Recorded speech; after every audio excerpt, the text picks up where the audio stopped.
मरी वही नियाणी पे ख्वाब में ॾिसे पंहिंजी मां खे मोल मां खे ख्वाब में पई ॾिसे बाहि पई फड़के ॾिठियूं जहिड़ाटियूं पियूं बाहि जूं थने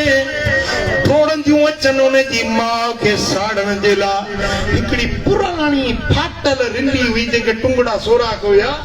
उहा अॻियूं अची वञे बाहि पोइ हटी वञे वरी बाहि उलर करे बाहि फराण करे माई खे साड़ण जे लाइ उहा पुराणी रिली विचों अची वञे त बाहि पोइ हटी वञे न्याणी पुछो माउ खां अम्मा तूं त गुज़ारे वई आहीं हीअ बाहि छाजी हीअ रिली छाजी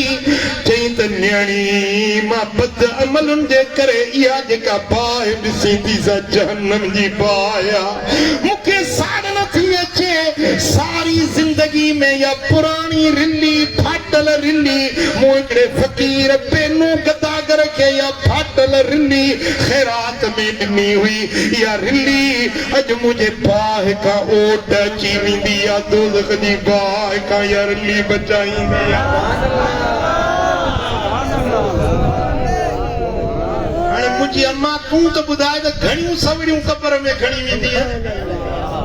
सॼा हाणे वरी पेतियूं वॾियूं वठंदियूं मायूं वॾियूं पेतियूं भांडे जहिड़ियूं उन में लिकाए रखंदियूं कूड़ कूओ त न खाए हेॾे वरी बलोचिस्तान में न घर जो हिकिड़ो पासो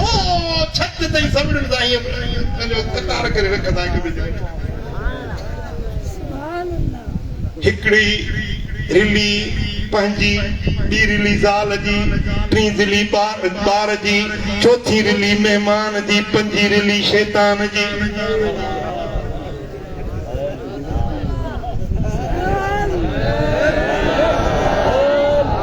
हिकिड़ी सवड़ पंहिंजी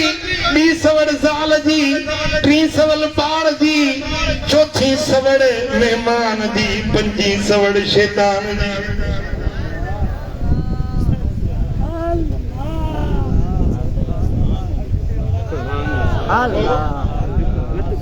ओ मां ओ दी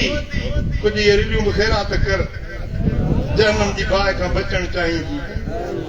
सल्लल्लाहु अलैहि या